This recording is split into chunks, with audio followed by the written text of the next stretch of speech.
Bom dia, você aí de casa. Hoje eu quero começar diferente. Eu quero agradecer você estar aqui conosco através desse veículo de comunicação, o YouTube. Que alegria ter você conosco. Você está aqui em nossa casa e nós estamos em sua casa. Que coisa boa, né? Seja bem-vindo, seja bem-vinda. Que coisa boa. Agora eu quero dar um bom dia para meus irmãos. Bom dia, Escola de Profetas. Bom dia. Bom dia, meu irmão Jonathan. Bom dia, professor Cícero. Bom dia, Escola de Profetas. Bom dia. Bom dia para você de casa. Como é bom ter a sua companhia aqui conosco, saber que todo dia você está aqui do nosso lado, nossa família. Que coisa boa, né? Hoje eu estava pensando, um paulistano e um pernambucano aqui, né? Fazendo esse trabalho importante para o céu. Agora, melhor ainda é nós nos ajoelharmos e falarmos com o dono do universo. Se ajoelhe conosco aí. Pai querido, louvado e engrandecido seja o teu santo nome. Queremos te agradecer porque o Senhor é bom e a tua misericórdia dura para sempre. Obrigado, Senhor, porque nossos irmãos estão aí através do YouTube ouvindo a tua palavra e estudando junto conosco. Quero te agradecer pela família que está aqui na Escola de Profetas também, Senhor. Que o Senhor nos abençoe, que teu Santo Espírito nos ajude. Aceita, Senhor, os louvores que iremos cantar. Não é perfeito, mas é de coração. Muito obrigado, em nome de Jesus. Amém. Muito bem. Uma história muito legal, eu vou contar para você aí de casa. Certa vez uma menina, ela queria se batizar, ela chegou no diácono e falou isso. E aí o diácono perguntou para ela: como você era antes dessa transformação que você tanto fala? E ela responde: pecadora. E aí ele fala: e o que você é agora? Ela: pecadora. E aí ela ainda acrescentou dizendo: eu me sinto ainda mais pecadora do que antes. E ele perguntou: mas se você era pecadora e agora você se sente ainda mais pecadora, que transformação houve na sua vida?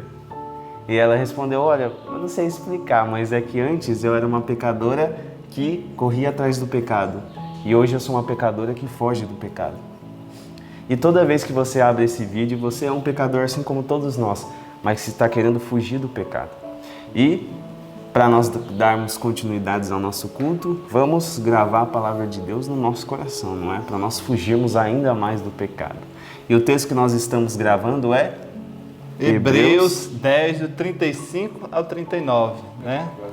Que bom, agora citaremos este verso maravilhoso que está lá em Hebreus 10, do 35 ao 39. No 3, vamos lá, você aí de casa também nos acompanha aí. Conta, Jonathan. 1, 2, 3. Hebreus 10, do 35 a 39. Não rejeiteis, pois, a vossa confiança, que tem grande e avultado galardão, porque necessitais de paciência, para que depois de haveres feito a vontade de Deus, possais alcançar a promessa. Porque ainda um pouquinho de tempo, e o que há de vir virá, e não tardará. Mas o justo viverá pela fé. E se ele não guarda, a minha alma não tem prazer nele.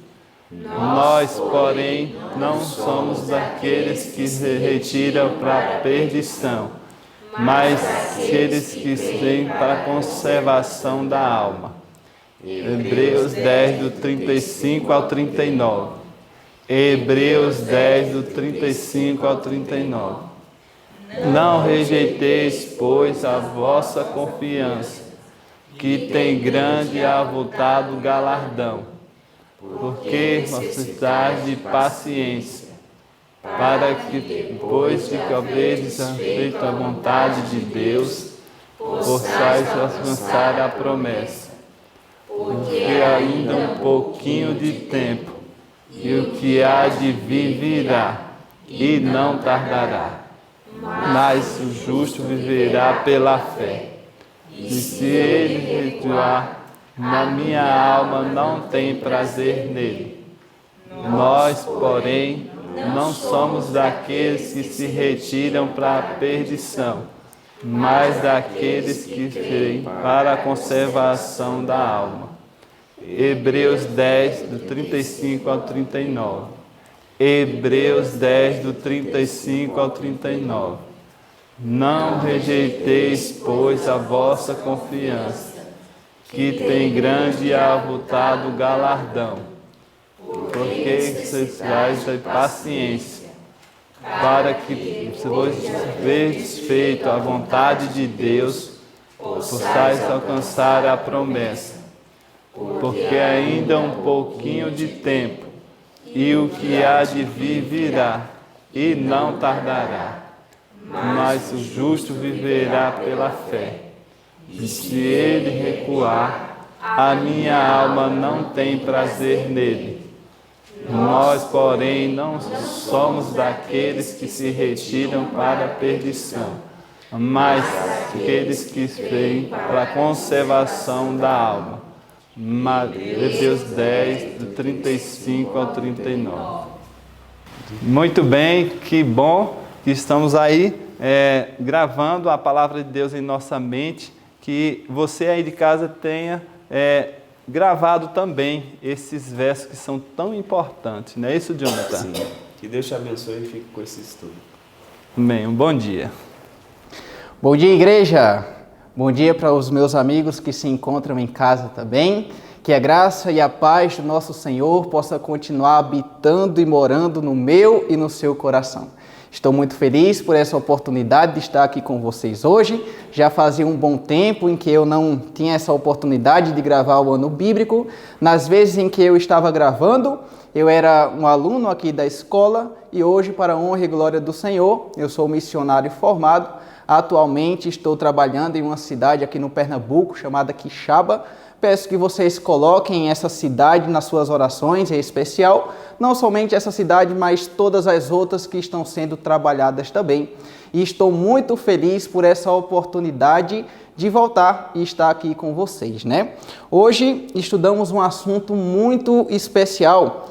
Estudamos os livros de 1 Crônicas, do capítulo 6 até o capítulo 8, e também estudamos o livro de Daniel, no caso, o capítulo 1, e estudamos também o capítulo 39 do livro Profetas e Reis, que veio como título, né? Daniel na corte de Babilônia.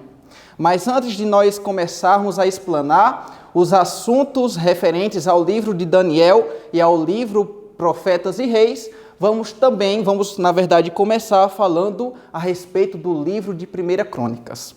O livro de Crônicas é um livro muito desafiador.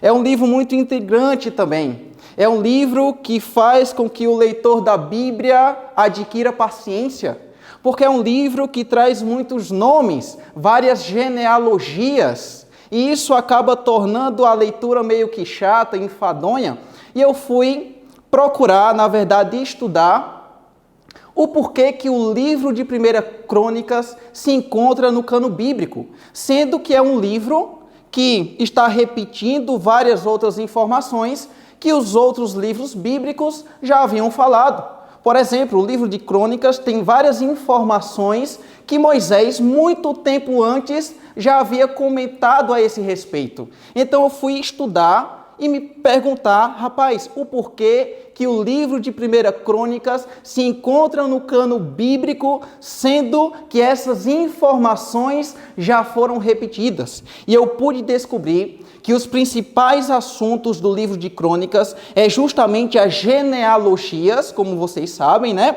Também veio falando um pouco sobre a adoração e o templo, e também veio falando sobre a expectativa da vinda do Messias. E eu pude ter a oportunidade de descobrir que quem escreveu muito provavelmente o livro de Crônicas foi justamente Esdras, depois do cativeiro babilônico.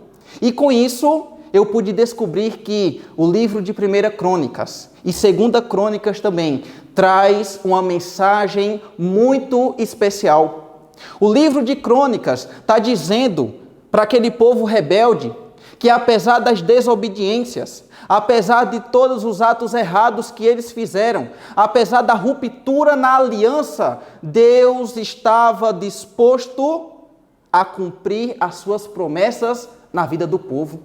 E isso é de encher o coração, porque apesar do povo ter ido tão longe, tão fundo na desobediência, Deus ainda estava falando: meus filhos, vocês têm uma identidade e eu estou disposto a cumprir na sua vida as promessas que eu prometi, em que infelizmente eu não pude cumprir por conta da desobediência de vocês. Mas se vocês voltarem a trilhar os meus caminhos, eu prometo que eu vou te ajudar e eu prometo que eu vou cumprir essas promessas na sua vida. E para mim foi uma promessa muito especial, porque eu pude ver Deus falando comigo e dizendo: David, apesar das dificuldades, apesar de todas as coisas erradas que você fez, apesar de todas as desobediências, eu estou disposto a cumprir as minhas promessas na tua vida. Eu estou disposto a cumprir a minha palavra na tua vida. Agora, meu filho, vai e não peques mais. E é isso que Deus está falando para você também. Deus está disposto a cumprir todas as promessas que Ele fez na palavra dEle, na sua vida.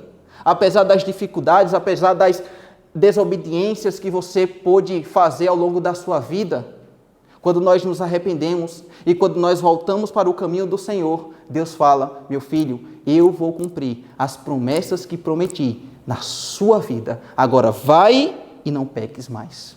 E o interessante é que quando nós partimos agora para o livro de Daniel, nós podemos ver o resultado, infelizmente, da desobediência do povo.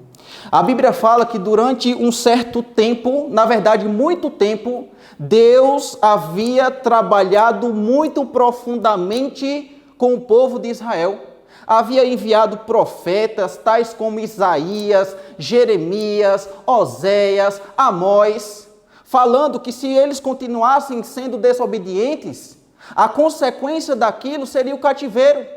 A consequência daquilo seria justamente ruína para toda a nação.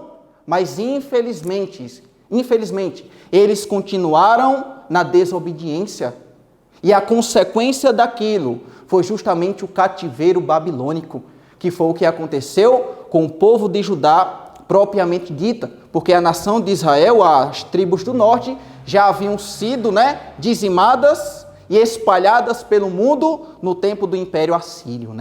E aqui no capítulo 1, verso 1 e 2 do livro de Daniel, nós podemos encontrar alguns relatos muito interessantes. A Bíblia nos diz o seguinte: no ano 3º do reinado de Jeoaquim, rei de Judá, veio Nabucodonosor, rei da Babilônia, a Jerusalém e a sitiou. E eu quero que você preste atenção agora no verso 2 e veja uma informação muito interessante. Veja só: o Senhor lhe entregou nas mãos a Jeoaquim, o rei. E a Bíblia continua falando o seguinte: rei de Judá, e algum dos utensílios da casa de Deus, a estes levou-os para a terra de Siná, para a casa de seu Deus, e os pôs na casa do tesouro do seu Deus. Que vergonha! Levar os utensílios sagrados e colocar no mesmo lugar, em um templo de uma divindade pagã, era uma vergonha para aquela nação, era uma vergonha para aquele Deus também. Tudo isso por conta da desobediência. E a Bíblia fala que o ato deles terem ido para Babilônia em cativos, foi um ato em que Deus entregou tanto o rei Jeoaquim e, consequentemente, entregou a nação para que eles pudessem ir cativos para a Babilônia. E o interessante é que, quando nós ficamos analisando a motivação pelos quais eles foram cativos para a Babilônia, uma dessas motivações foi justamente a consequência dos seus próprios atos. Porque lá em Deuteronômio, Moisés já havia falado que se eles fossem obedientes à aliança, eles iriam receber bênçãos. Mas se eles fossem desobedientes à aliança do Senhor, eles iriam receber maldição. E uma dessas maldições, que era uma consequência dos atos errados, era justamente serem levados como cativos para as outras nações, para serem escravos. Então, a primeira motivação pelos quais eles foram para a Babilônia foram consequências dos seus próprios atos errados. Mas a Bíblia fala lá em Apocalipse que Deus, ele repreende e castiga a todos quanto ama. Então Deus, ele tinha um propósito específico também ao permitir que o seu povo fosse para a Babilônia. Deus queria reeducá-los. Deus queria colocá-los nos trilhos novamente. Deus queria levar o seu povo à obediência. E foi por isso que Deus permitiu que também eles pudessem ir para a Babilônia. A Bíblia fala, na verdade, o Espírito de profecia nos diz que algumas dessas pessoas que foram para a Babilônia eram pessoas fiéis, eram pessoas leais, que foram colocadas lá para serem uma bênção, para levar as verdades do Evangelho para aquela nação que estava envolta nas trevas do paganismo. E o interessante é que quando chegaram na Babilônia, o rei, ele agora monta um grupo de jovens para que esse grupo de jovens pudessem serem educados, treinados por 3 anos, para depois serem utilizados em cargos administrativos no palácio. E o interessante é que esses jovens, esses rapazes, deveriam se alimentar da comida que estava na mesa do rei e deveriam também beber o vinho que estava na mesa do rei. E dentre esses jovens que foram escolhidos para serem treinados e capacitados na corte babilônica, encontrava-se certos rapazes chamados Daniel, também Ananias, Misael e Azarias. Esses eram hebreus, jovens e também faziam parte da nobreza, né? Eles eram príncipes também. E fala que não era qualquer tipo de jovem que era selecionado para passar 3 anos nesse treinamento. Eram jovens que tinham boa aparência, eram jovens instruídos, sem defeitos, versados nos conhecimentos e competentes. E dentre eles encontrava-se esses 4 rapazes valorosos. E a Bíblia fala que todos eles deveriam se alimentar da comida que se encontrava na mesa do rei. E detalhe, o Espírito de profecia nos diz que toda a comida que se encontrava na mesa do rei eram alimentações, na verdade, dedicadas aos ídolos babilônicos. E as pessoas que participassem daquela refeição estavam prestando um culto, uma adoração àquelas divindades. Então era muito significativo aquilo, mas em meio a tudo isso, a Bíblia fala no verso 7 que Daniel, ele teve uma decisão digna de exemplos, digna de imitação. Acompanhe comigo o verso 7 e veja o que a Bíblia fala. Na verdade, o verso 8 diz assim, ó: resolveu Daniel firmemente não contaminassem com as finas iguarias do rei, nem com o vinho que ele bebia. Então pediu ao chefe dos eunucos que lhe permitisse não contaminar-se. Daniel, ele decidiu no coração: eu não vou me alimentar com alimentação imprópria. Eu não vou me alimentar com a alimentação que é dedicada a ídolos, a deuses. Eu não vou rejeitar de jeito nenhum o Deus que eu sirvo. Louvado seja o nome de Deus por essa decisão de Daniel. O rei, ele queria justamente que eles pudessem se alimentar dessa alimentação da mesa real, para que eles pudessem, pensando, que aquela alimentação iria levá-los a serem mais inteligentes, mais nobres, mais sábios. Entretanto, aquela alimentação era uma alimentação imprópria.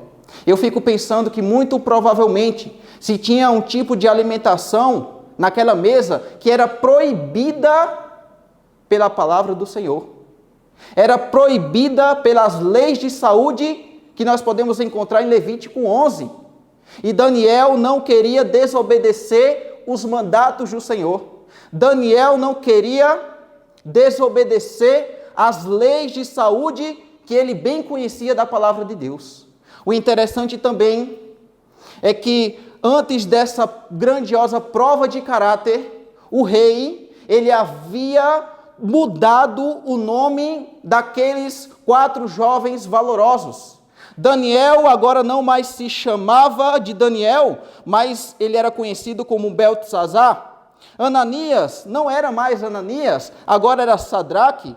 Também Misael, ele teve o nome mudado e chamava agora Mesaque. E Azarias foi mudado para Abdinego. E todos esses 4 nomes representavam nomes de divindades pagãs. No caso das divindades babilônicas. Com isso, nós podemos ver que o rei, ele tinha um objetivo específico ao fazer isso. Na verdade, o Espírito de Profecia nos diz que o objetivo dele era justamente aculturá-los.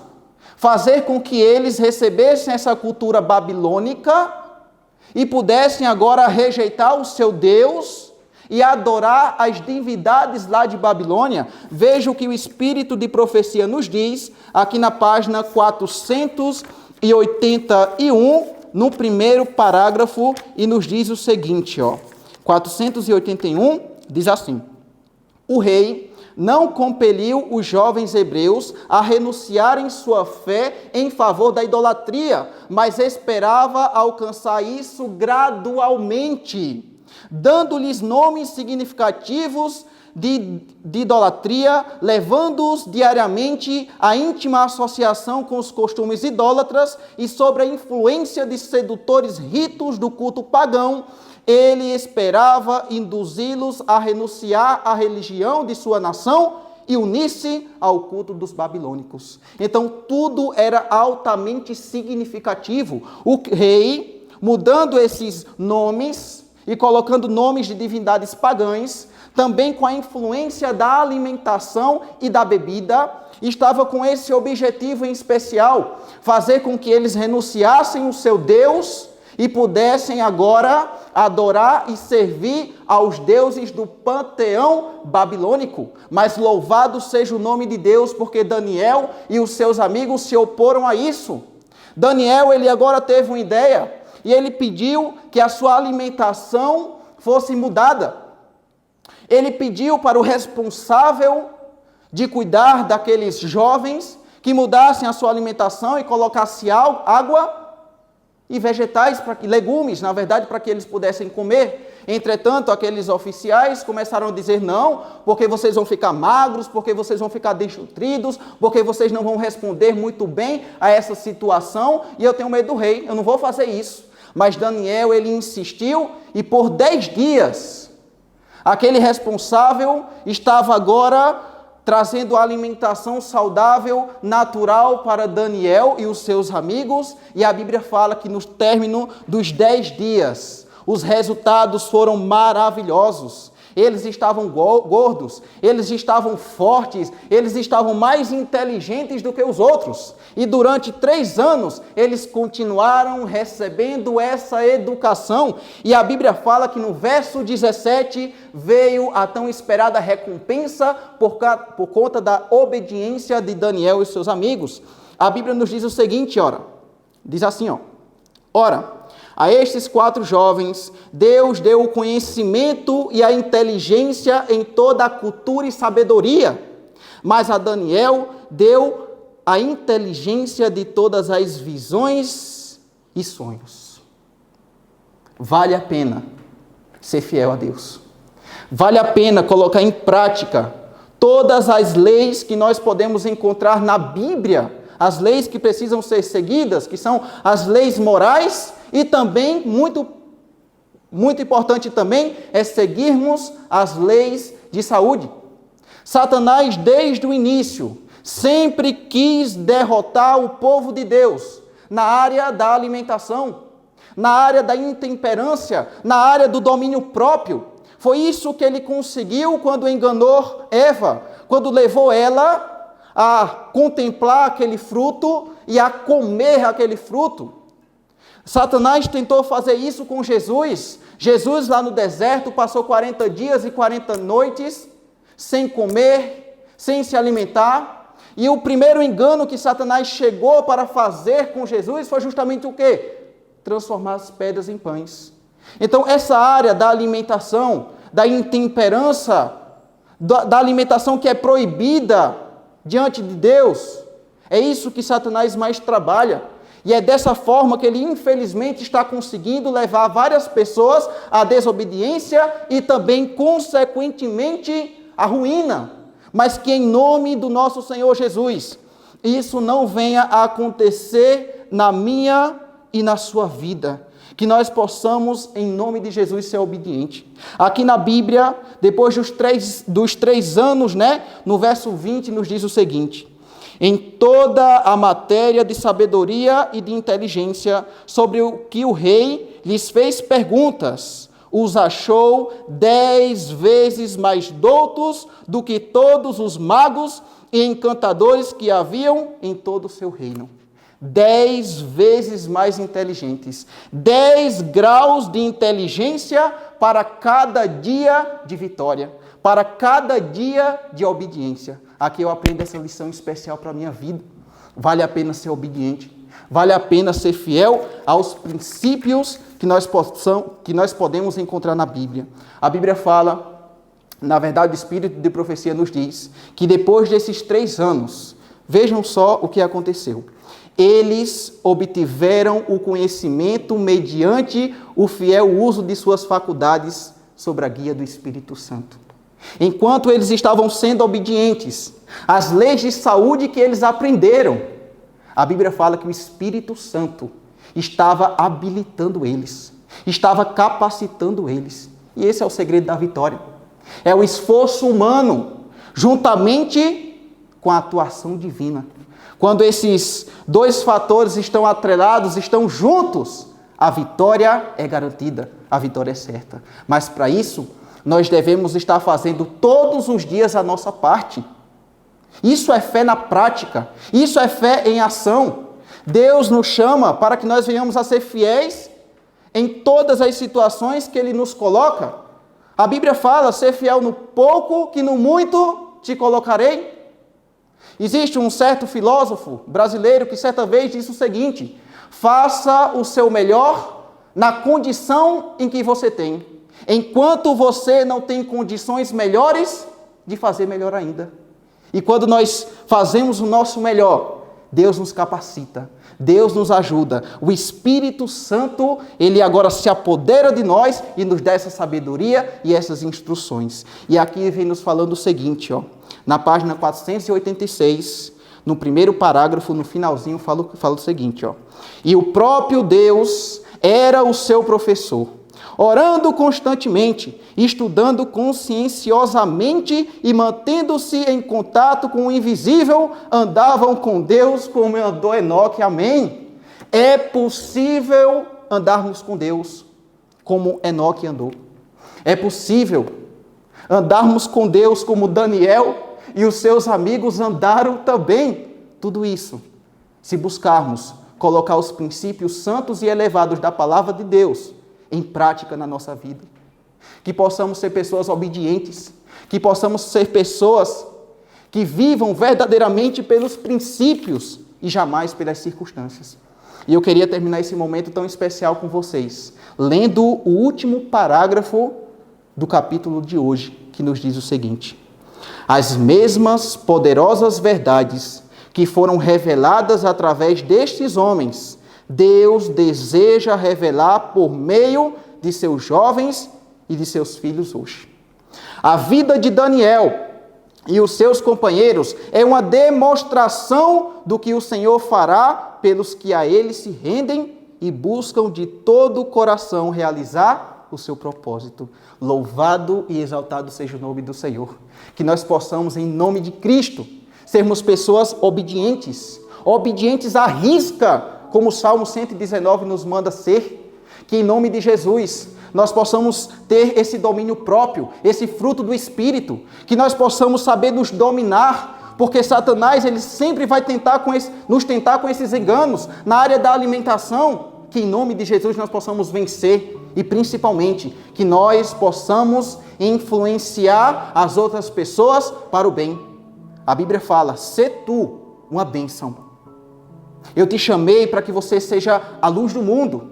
Eu te chamei para que você seja o sal da terra. O chamado de Abraão é muito significativo.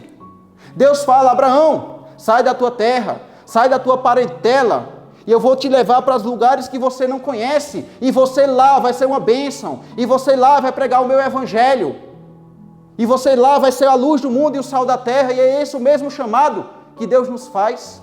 A expressão em hebraico, quando Deus fez esse chamado para Abraão, é ler-lerá, vai na fé, vai dar certo, eu te ajudo.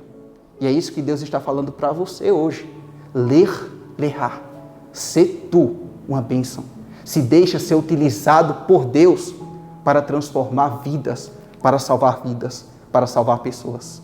Ano passado, eu estava em uma cidade chamada Casinhas. E lá eu estava fazendo um levantamento de estudos bíblicos. E eu tive a oportunidade de conhecer um senhor chamado Senhor Juscelino. Ali eu ofereci estudo bíblico para ele. Ele aceitou, era um homem muito temente ao Senhor, fazia parte da Igreja Universal. E eu comecei a dar os primeiros estudos.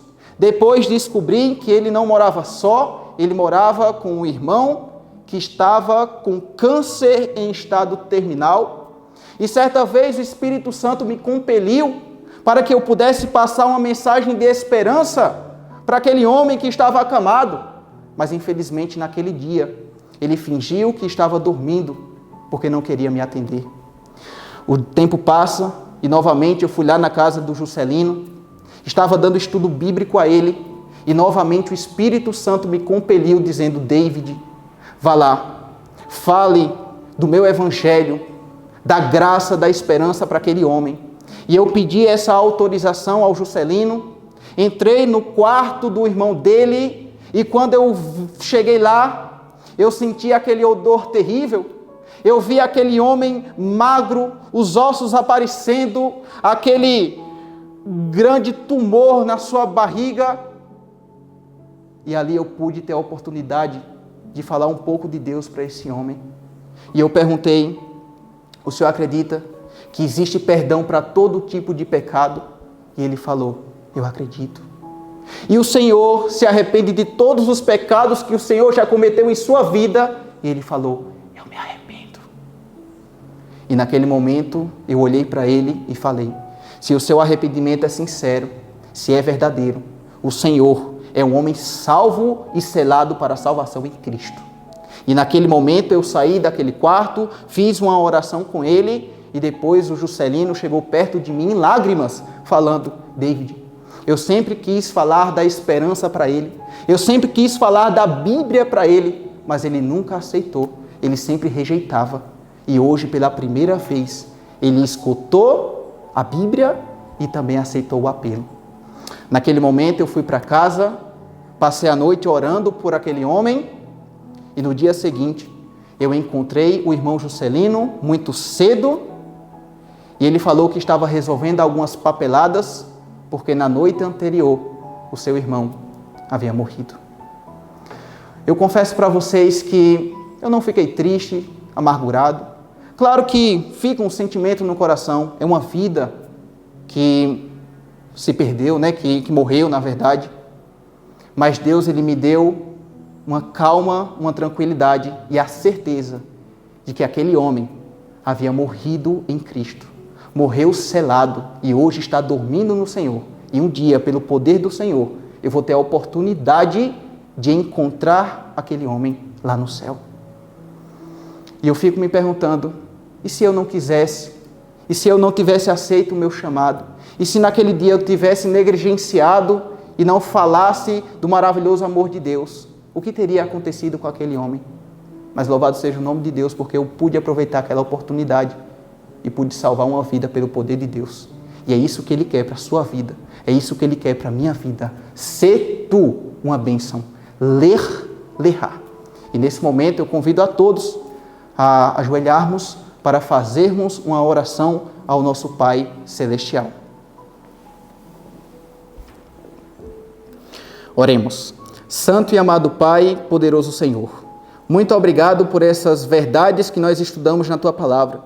Nos ajuda a sermos fiéis, nos ajuda, meu Pai, a sermos a luz do mundo, igual Daniel nos deu esse exemplo, meu Pai. Nos ajuda a termos o domínio próprio, o equilíbrio e vencermos, meu Pai, todas as situações. Que nós venhamos a glorificar o Teu nome por meio do nosso corpo, que é morada, que é templo do Espírito Santo. Que o Senhor abençoe cada pessoa que se encontra em casa nesse momento. Abençoe meus irmãos aqui na igreja, meu Pai, por favor.